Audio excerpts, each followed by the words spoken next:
Chapter 8. Shonda. Shonda paced the kitchen floor, her low heels clacking against the linoleum.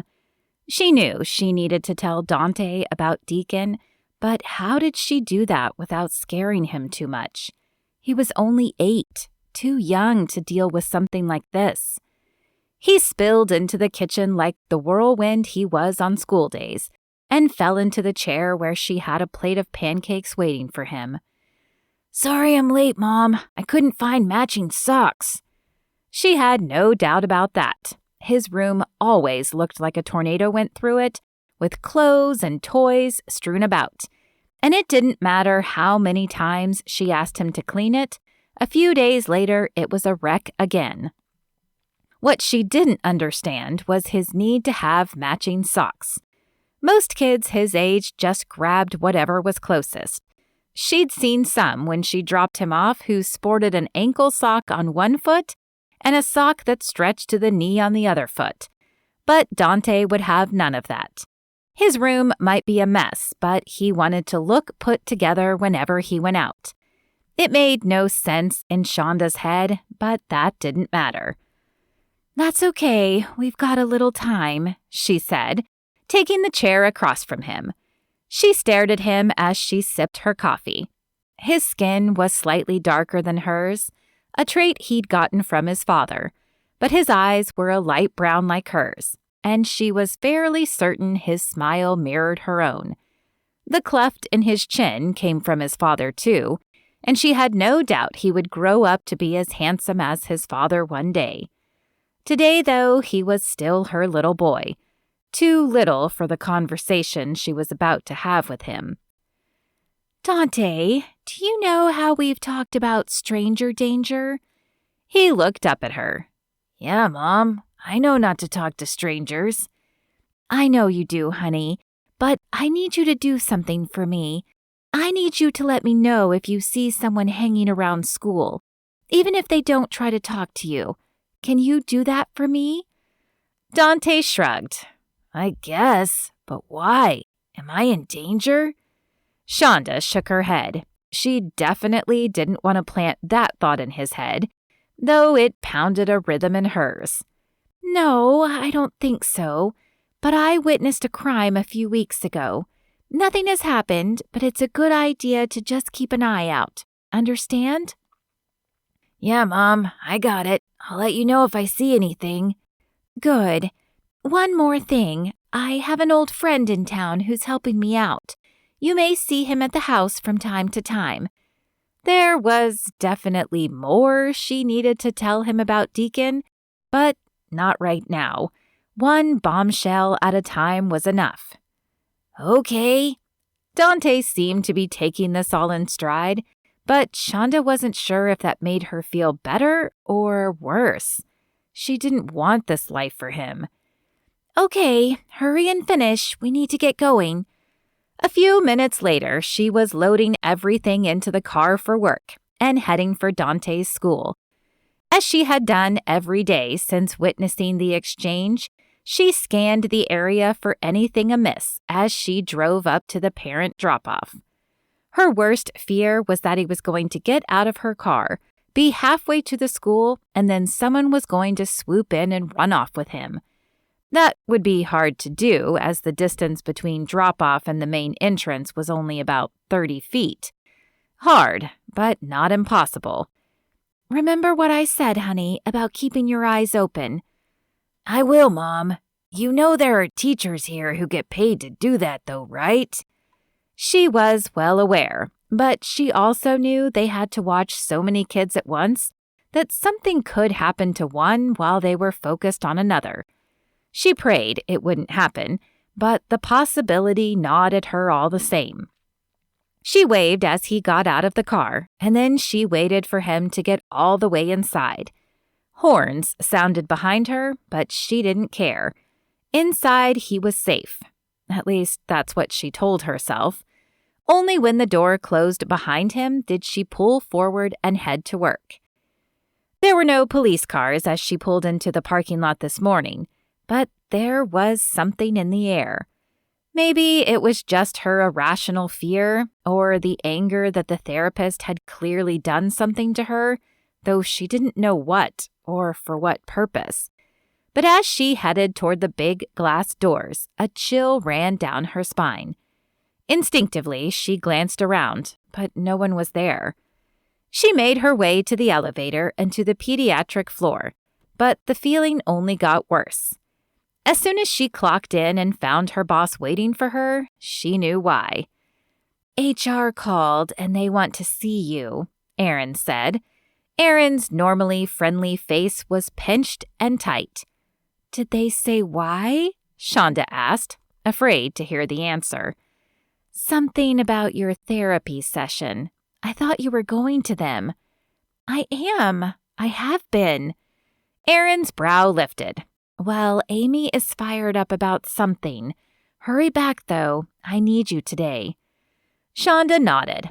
She could guess what Amy was fired up about, although she hadn't expected to hear anything so quickly. Dr. Norris must have contacted Amy after the appointment, and she had no doubt he wanted to make it clear that Deacon wasn't welcome at any more appointments. What he didn't know was that she didn't plan on attending any more appointments, with or without Deacon, and if she lost her job, she and Dante would move somewhere else and start over. The HR department was down in the basement of the hospital and always gave Shonda the creeps. For some reason, the lights down here flickered more than on any of the upper floors, and because there were no windows, it seemed much darker, even during the brightest time of day. Plus, this level also housed the morgue, and though Shonda didn't fear dead bodies coming to life or anything, she wasn't sure she could work on the same floor as them. The HR office was empty except for Amy, and Shonda wondered briefly where the others were. Maybe a meeting? Or maybe Amy had demanded they leave, since she didn't have a private office to meet in. Was Amy in on the cover-up too? "Ah, Shonda, so glad to see you got my message," Amy said, standing as Shonda entered. Amy had a stern expression, and her jaw was set firmly with her lips pulled into a tight line. Her eyes were narrowed and her brows were slightly furrowed, making her look much more intimidating than her medium height demanded. Her arms were crossed tightly across her chest, further emphasizing the hardness of her stance. "Yes, Erin gave it to me as soon as I arrived. What can I do for you?" Shonda tried to keep her voice even. She was not going to let this woman walk all over her, not anymore. "Sit." Amy pointed to the chair across from her, and Shonda sat, though every fiber in her body told her to run. Amy wouldn't do anything to her here, would she? Shonda doubted there were cameras down here, but Erin knew where she was. Amy would be stupid to harm her now. "I received a very interesting call from Dr. Norris last night." "Yeah, I bet you did," Shonda thought, but she merely tilted her head and waited for Amy to continue. "He said your husband showed up with you at your appointment, but I told him he had to be mistaken as you don't have a husband, at least not according to your HR file." Amy tapped a blood-red nail against a manila folder that Shonda realized now had her personal records in it. Was it illegal to lie about her personal life? "Yes, as I told Dr. Norris, I didn't list him because we've been separated for years, but recently we've been working on reconciling."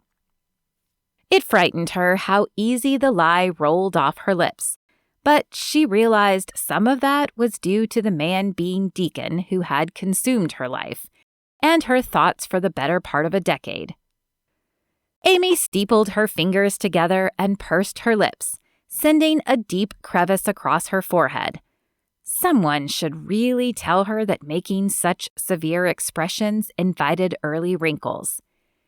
"I see. It is company policy that you declare when your marital status has changed, for insurance purposes, of course." Shonda doubted any of this had to do with insurance, but she nodded. Yes, of course. I'm so sorry. It happened kind of suddenly and I didn't realize. I will need his information in the next week, Amy said, and Dr. Norris has asked that he not attend any more of your therapy sessions. He felt you were distracted by this man's presence. I understand. Just out of curiosity's sake, how much longer do I need to attend these therapy sessions? Amy's brow lifted, and Shonda realized that with her dark hair and pale skin, she looked more like she belonged in a vampire movie than an HR department. Until Dr. Norris says you are done. That is the agreement, unless you would like to find a job elsewhere. Shonda pasted on a smile. No, that's fine. I was just wondering, as it does take away from my work here at the hospital, and I know now that I must have been hallucinating the day I thought I saw a crime. He's helped me realize that. That's wonderful, but he doesn't think you're finished yet. You forgot to set your next appointment, so I did that for you. It's tomorrow at 2. Tomorrow? But I've already seen him twice this week. She couldn't go tomorrow. She needed more time. Yes, well, I'm afraid he didn't find yesterday's session beneficial, so he asked for another this week. You will be there, yes? Of course. There was no way Shonda was stepping in that office again, but suddenly she wondered what she was going to do. Thinking about quitting and moving when she had 5 days left was much easier than realizing she might be fired tomorrow. As she headed back to the pediatric floor, she texted Deacon. She needed to tell him everything, tonight. Hopefully he would continue to help her, but if not, she needed to know so that she could figure something else out, though she had no idea what.